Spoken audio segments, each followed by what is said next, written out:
snapshot. What was the fear that you had in the beginning of the indie? What was the thing that you were scared the most of? I was scared of you. Good. That was the plan. Because you're the boss. Yeah. I think, my fear was we didn't really know what we were doing, which is exciting because... We still don't. Oh, you're so reassuring. Because you just, it's not like you're running a business like a cafe or something where you just know exactly what you have to do. We really struggled. We couldn't find any template really for what we were trying to do. So that was, and we still really haven't found anything that similar. Yeah, it's hard, isn't it? Because you, I think when you start off something that you've got a passion for and you want to kind of a sort of campaigning thing, to then try and turn it into a business, which is not ever going to be, something that earns you thousands and thousands of pounds, but you need to make it commercially viable for it to be sustainable. Yes. And I think when you've got something that's a campaigning thing, everybody assumes that you're doing it out of the goodness of your heart. They do, yeah. But which is... Or that you're funded in some mysterious way. Yeah. Which we never have been. Yeah. I mean, the crazy emails you get, particularly, what's your folder called? Weird shit. Weird shit folder. Tell us one weird shit email. Oh God, there's so many, aren't there? They're mainly really boring, to be honest, but they're mainly people sending us press releases for all sorts of strange charity events that they want to publish. Yeah, I haven't really... give me a moment on that. Yeah. I'll try and dredge one up. Which I think is, the whole press release thing that's the way press releases work. Yeah. But I think it's just that thing where we get, particularly on social media, where we get, oh, can you promote this and can you promote that? Yeah. And it's like, well, actually, it's a membership, and everything we do is to promote our members because that's what funds our activity. Yeah. And so you do that. I do that thing of being really polite and explaining all this. And then it's just like... And then you never hear from them again. Not even, okay, thanks. No, nothing. Yeah. So what are the benefits of being a member on the indie? If I was someone listening to this and I was on the line of signing up, but I needed to be convinced, what would be the thing? What would be your honest truth and your best way of describing the indie and why it's good for other people to join? I think it actually is the other people. It's a bit intangible as a business benefit, but when you run a small business, it can be quite lonely, and we are a genuine community and people feel a sense of belonging to that. And even though we offer loads of tangible benefits, the latest of which is the new Cambridge Life app, they still value probably the community above all else. Yeah. Would you agree? Yeah, and I think as well, it's quite a diverse membership, isn't it? I mean, we've got people on the high street, retailers, restaurants, it's different people like for that. Different people. Yeah, and then we've got a lot of people who are, marketeers or website design, the sort of business services. Yeah. And I think the people that get that those two things can work together, and that the people on the high street need to know about these business services people. Mm. And the business services people are people who, shock horror, like to shop, like to eat. And they're real people. And they're also, because I think the thing that connects everybody, whatever their business, is that thing of being proud of being an independent business owner. Yeah. And so they like to work with each other. And then you get that kind of internal market thing going on because everybody's local. Yeah. So like you say, there's that kind of broadcasting thing, isn't there? Broadcasting about how, small is good, big is bad, sort of thing in business terms. Yeah. But then there's also those connections, those collaborations, the learning, all that sort of stuff that goes on behind the scenes. And we often don't hear about that. You know, we hear little... anecdotally, we do. Yeah, little snippets, but we know there's lots of activity going on. Yeah. So that's a big benefit, especially, as you say, business services, Yeah, and members will generally, you know, I get quite a few emails saying, oh, is there an accountant in the membership? Is there someone that would cater for a party? You know, so members tend to sort of like, it's easier, isn't it, to send me an email and say, can you point me to somebody? And they also, there's a reassurance that company thinks in the same way. That was a really long answer, wasn't it? But I agree. I think that, you know, we've been in Indy for what, 6 months, Tom? How long have we been? Like more or less. And people are interested in who are the other members. Like we received emails from other people saying, "Oh, so I saw you in the Indy. So what do you do? Oh, hey, I saw you in the Indy. Like we need a campaign. Hey, we saw this." And same works for us. We needed a team of other photographers. We need always people that help us. And we instead of going on the internet, we would just go on, like, you know, on your index and look for a photographer, and we find one. And it's like, oh wow, this is actually quite good. Like it's a good professional network. A. It's cute. B, and I think it's good for the city too, because as you said, there's full of corporations and other things in here, and I think that once you get to know the local people, the local businesses, it makes everything a lot easier for another business. So if you're a business and you need to work with other businesses, which is most likely, I think this is the greatest thing.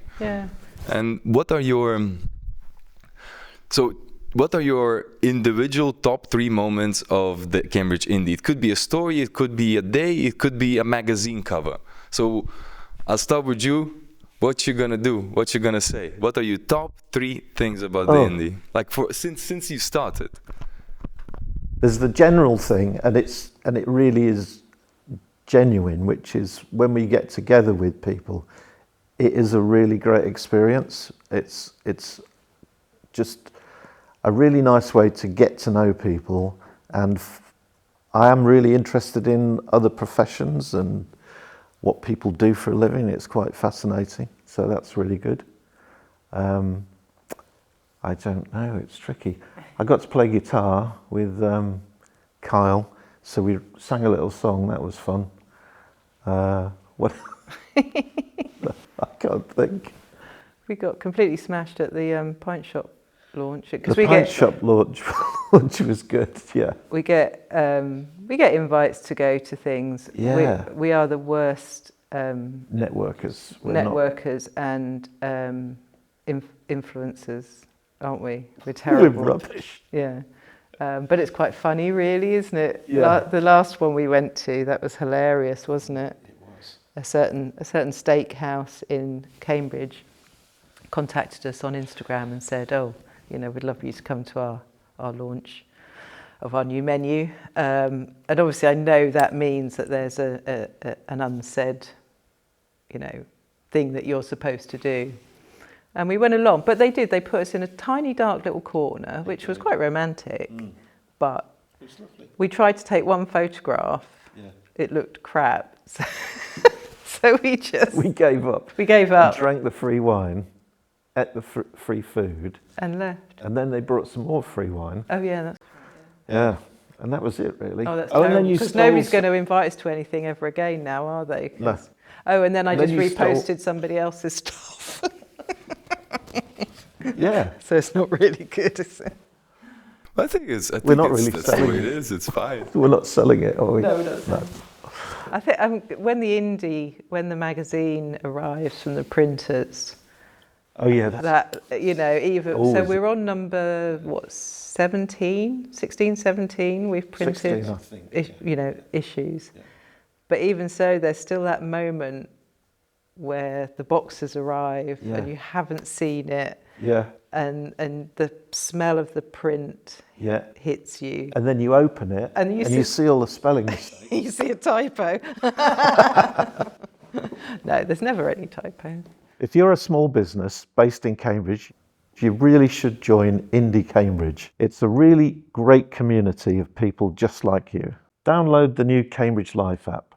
The best of Cambridge in your pocket. Link in description. If you run a small business, why not show your independent credentials and join Indie Cambridge? But yeah, I mean, it's not, and just, going to the printers, going to, stand by the press when the sheets are going through and you can see. I love that kind of, really tangible aspect to printing a magazine. We're very old school, aren't we? Yeah. We're trying to pretend we're digital, but we get really... We like ink on paper. But other people like ink on paper. Yeah, they do. To sit somewhere scrolling through social media, as opposed to sitting with a cup of coffee, with a magazine that you can just leisurely look through. I mean, it's such a more relaxed experience. And we do get great feedback on that, actually, don't we? Loads of people tell us that they really enjoy doing exactly what you said. Yeah. Oh, and do you remember actually, I think you know her, Dom, the woman who, is it the lady from Persian Kitchen? Sometimes, is it My Persian Kitchen? They do pop-ups, really nice food. I think Andrea's, anyway, I think you do know her. Blonde hair, very pretty. Anyway, she makes bags, doesn't she, as well as a sideline. She makes really beautiful tote bags out of different types of old materials. And she used old copies of the Indie. Yeah. She used them for her packaging material on her bags. And I bought one of her bags for a present for somebody, and she hand-delivered the bag to me, which is I love all this about the indie scene. Yeah. And it was packaged in one of our old magazines. So it was just it was great. I loved it, yeah. That's a moment. That's a moment. I think that's really sweet, yeah. Satisfaction. Because it doesn't even get thrown away. Like, people still want to keep it. They still want to kind of, feel it. Yes. Yeah. And it looked really good as well. It looked because it's we've got all this amazing photography and it's very colourful, and so when you actually repurpose it, it looks really funky. Yeah, really good. And what were your difficulties whilst running? So you mentioned the first one, which was in the very beginning, the name. But what were the other name thing was struggles that people might not ever think of, or if this is something you want to share? Because I think, as you said, as a small business owner, this is always the case. Something will mess up, or something will pop up, and difficulty here and there. So was there anything that made you, at least for 1 second, think, nah, fuck this shit? Like, loads. It's nearly always running out of money, actually. Yeah. It's very difficult to keep going when prospects look bad and you have no cash. It takes a massive amount of kind of faith, really, self-belief to keep going through that. Yeah, and once again, going back to the thing of being able to turn quickly, and actually, because the thing that I'm thinking of is, and it's probably the same for a lot of businesses, was when COVID hit. Because literally the lockdown was announced and we'd just pressed the button on that latest issue of the magazine, and the magazine is not cheap to produce. No. So can I ask you how much it is? I'm just curious. How much does printing a magazine cost? Because I think this is valuable information for anyone. So it's roughly, in terms of pure print cost, it's about £1 a copy. £1 a copy, okay. Yeah, so if you're on the numbers that we do. Yeah. Okay. If the numbers were less, it would be more. Of course. Per copy. And if it was considerably higher, the costs would come down. But it's around about £1 a copy. Yeah. Okay. And then that doesn't take into account your time doing design. Exactly. The photographer taking the picture. That's purely the print, the paper and the so you labour. could easily double that amount if you costed the Distribution. if you costed all the creative work in properly, yeah, it'd be well over twice that. It's actually cost more to post a copy now, because we have some people who we send it out to in the post. So it costs more than the actual magazine. The postage actually is more now. Yeah. So yeah. And also because we keep increasing the number of pages, so the weight goes up, so the postage increases. No. But yeah, so that COVID thing was really an interesting period, because we had all these magazines, but of course all our distribution points were shut down. We couldn't, we have a lot going out of the Grand Arcade. We have them going out to like hot numbers, people pick them up in cafes and stuff. So all of that was shut down, and I was like, what the hell are we going to do? But that's when the community bit comes in. So there were still people who were called, they were like essential businesses, key workers and essential businesses, like places like Burwash Larder. There was Neil at the Fruit Company. Yeah. There were even some people who weren't even members of what we did, but we sort of knew, who had restaurants that were doing deliveries. Everybody was trying to find a way, weren't they? And so I put a call out, and I just said, we've got all these magazines, we can't distribute them. Can anybody help? I still get a bit emotional and I got so many offers of help from all these different people, whether they were our members or just people that we knew. And they said, yeah, we'll put them, when somebody orders some food, we'll put a copy in. We got rid of the whole lot, all of them. Yeah, it's amazing. It was incredible. Yeah.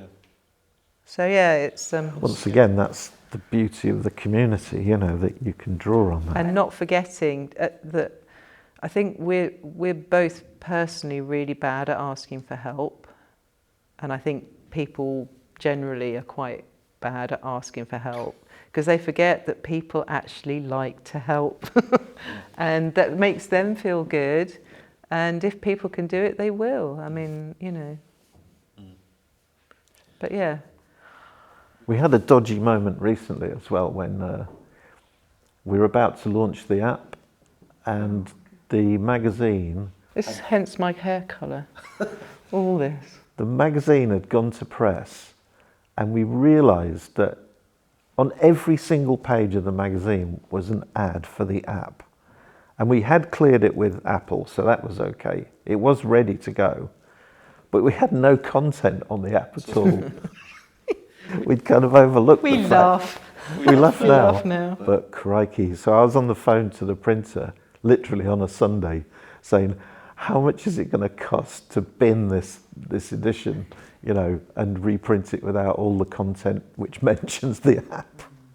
But luckily, again, we were part of the community in a sense. And they rallied round, didn't they? Well, Leclerc's got us out of the ditch, really, Yeah. by... Well, I spent that Sunday emailing everybody about offers and things. Yeah. And I think actually we started working together on Independent Cambridge in 2012? 12. Yeah. And it's now 2025.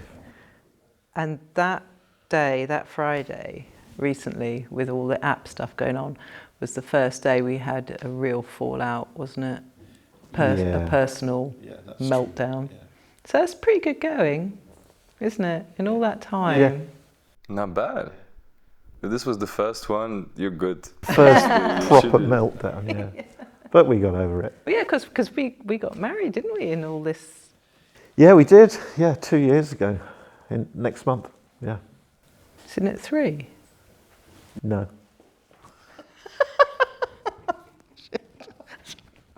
Is it really? It was 23 we got married. And tell us more about the app. So what, Moving on. now that you introduced the topic, like what's the app all about? What is the future of it? Why does it exist? So it's called Cambridge Life, and if you want to search for it on the App Store, that's all one word, Cambridge Life. And so the idea behind the app is that we want it to be a platform between the small independent businesses in Cambridge on the one hand, and our app forms a platform to the indie community of customers, basically. There are a lot of people out there who are really, really committed to kind of ethical consumerism, I suppose, you might call it.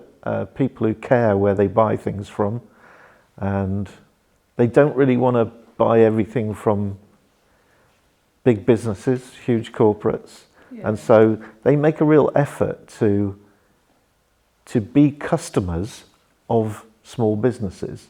And it isn't a bit of an effort, but it's really rewarding, and we want to build that community so that everyone knows what is on offer from this amazing community of indies that we have. Yeah. If you're a small business based in Cambridge, you really should join Indie Cambridge. It's a really great community of people just like you. Download the new Cambridge Life app, the best of Cambridge in your pocket.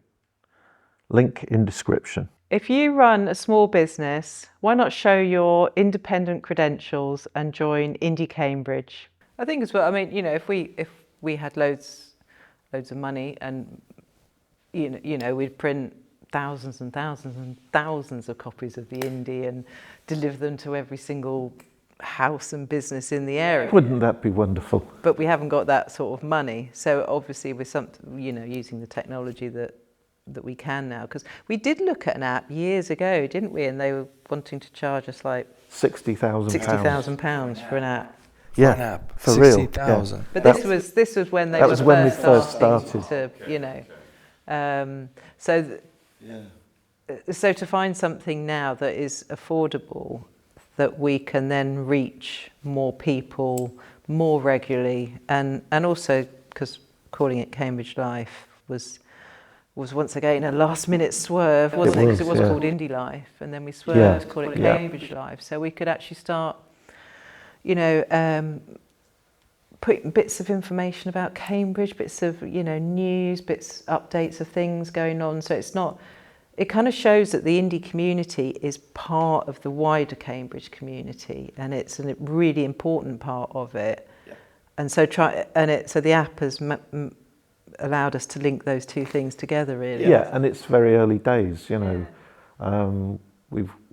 We feel that we're at the beginning of the whole development of that side of things. And because everybody, how many times, probably once a week, somebody says, "Oh, I wish there was somewhere in Cambridge where you could find out what was going on." Yeah. And the app is certainly but they not won't that. Pay for it. Yeah, the app is certainly not that yet, but that could become part of it. Ideally, it? yeah, that would be a great part. So it's kind of quite. It was your idea. I will give you that. It was. Thank you. And I was a bit like, oh God, he's had another idea. Yeah. But no shortage of ideas. No shortage of ideas. But I think actually this, I can see lots of potential in it. So well done. Wow, thank you. That's on camera. You can keep replaying it. And how can Cambridge as a whole, as a total, help the indie more? Because if we're launching a message, we might as well launch a message to even attract more people to help this cause. Because I think it's cool to have an app for the city. I think it's brilliant to have a community for the city, people that deserve it, not big corporations. How can people help? Quite simply, downloading the app. Downloading the app, using the app, and if you are a small business, you should use the app as well. You should be on there making offers to the people who really want to buy from you, and there are lots of them. Yeah.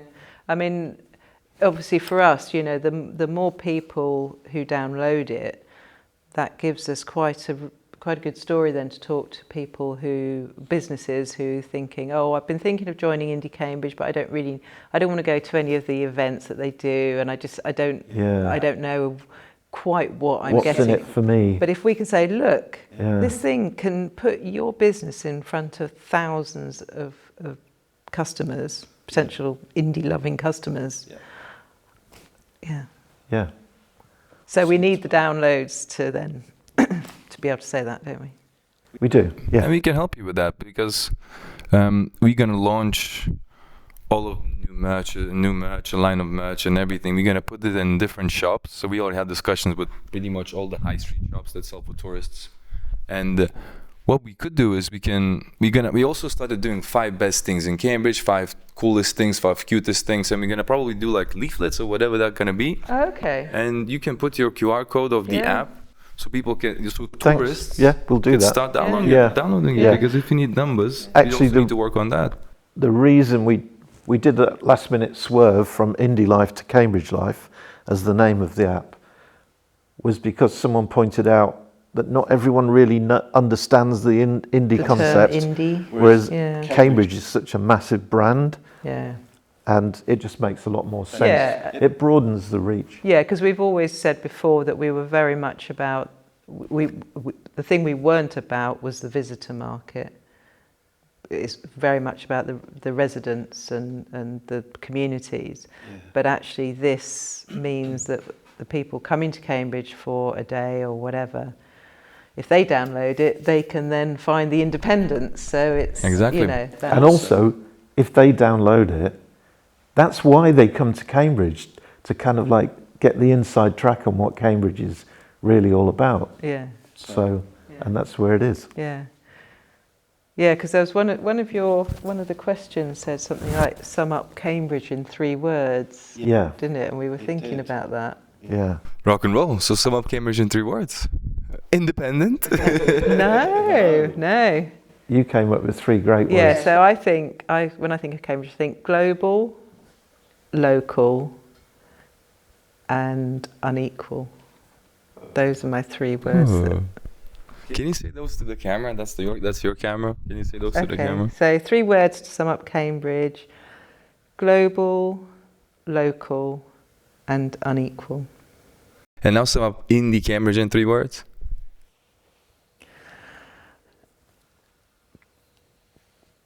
Community.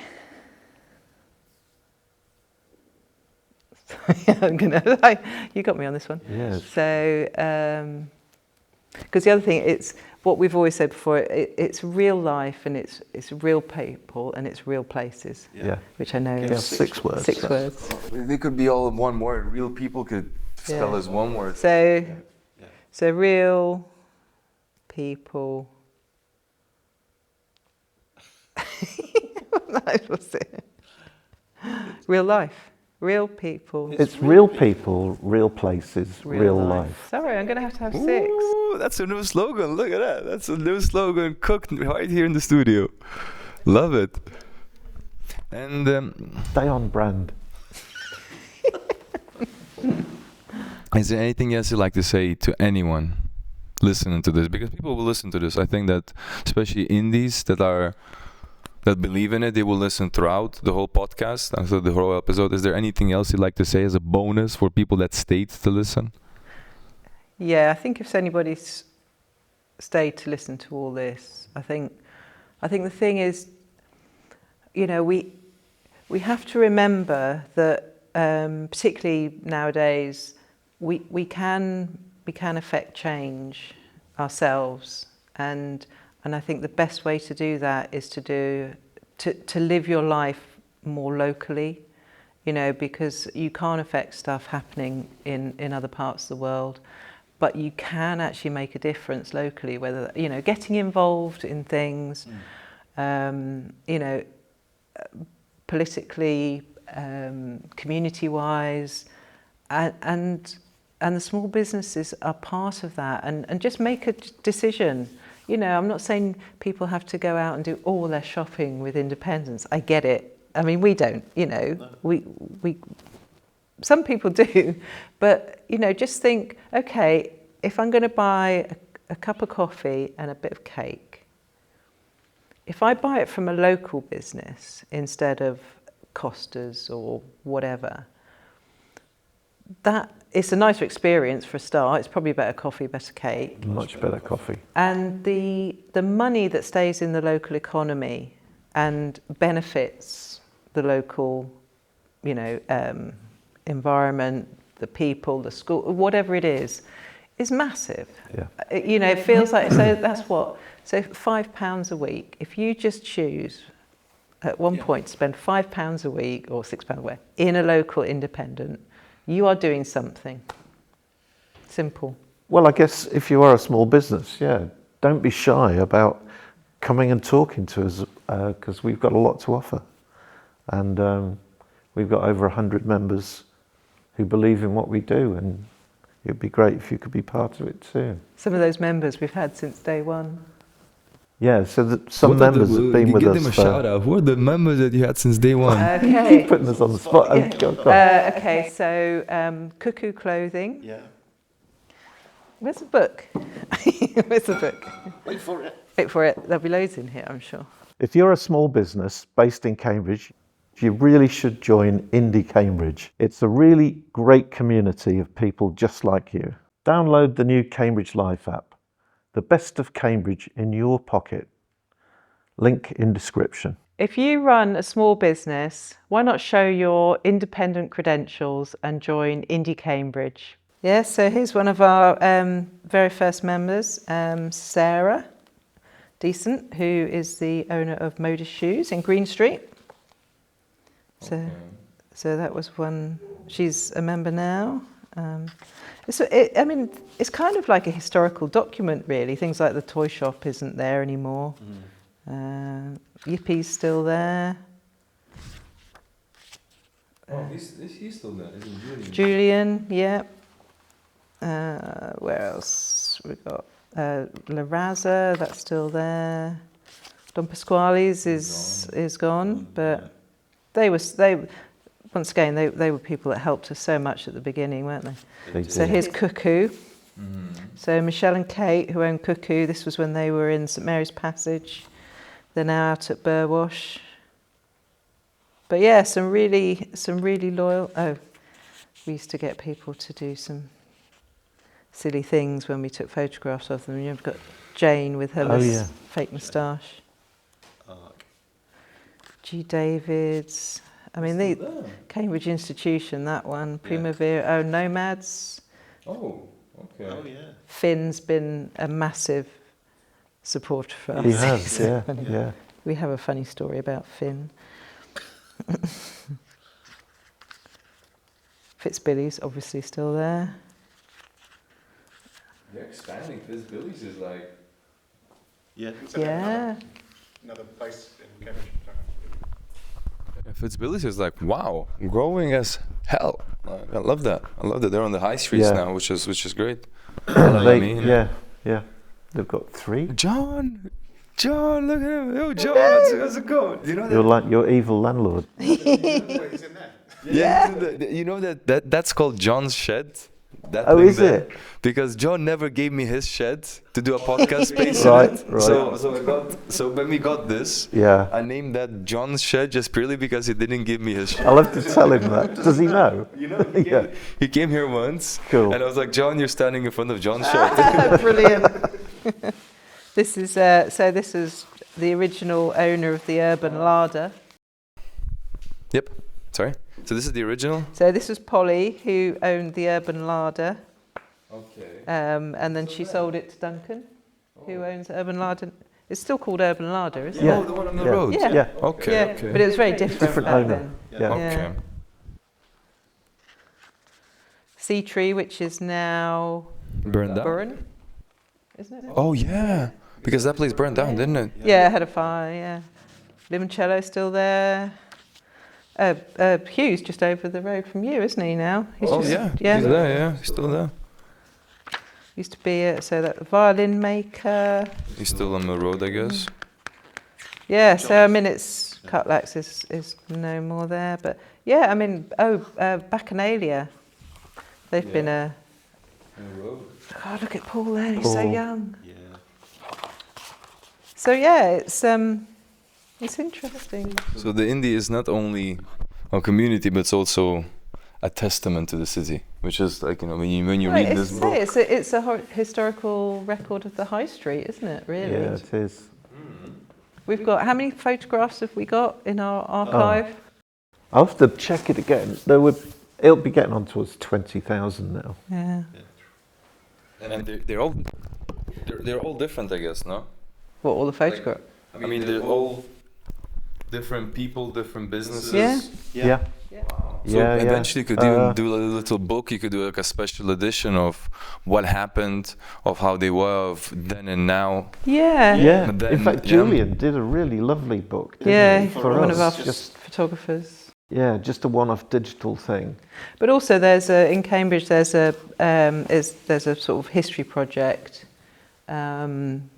which there's the Mill Road History Project, isn't there? Yeah. So this is kind of social history now. This is history true, it since is. like quite recent history, but it's all part of the story of the high street. And that's the other thing. People kind of look at the high street and think it should be, full of candlestick makers and, sort of cobblers and all that sort of thing. And it changes. It's a really organic thing that changes. Yeah.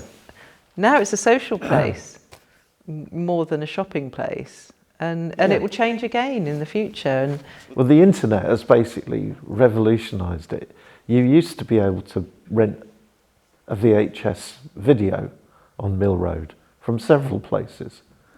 You can't really do that anymore. You buy them at charity shops now. yeah, exactly. Right next to it. Yeah, but all these people who subscribe to Netflix, they look back on those days fondly. They don't realise they're part of the Part of the problem, aren't they? It's part of the consumer it's such chain. a shame, the high street is dying. I mean, how many times have we heard that, we read that headline? It's not dying, it's just as changing. They complain about it while they're on the Amazon site ordering stuff. Yeah, I know. Anyway. Brilliant. Thank you very much for being here, and I'll see you around. Cool. Thank you very much. Snapshot.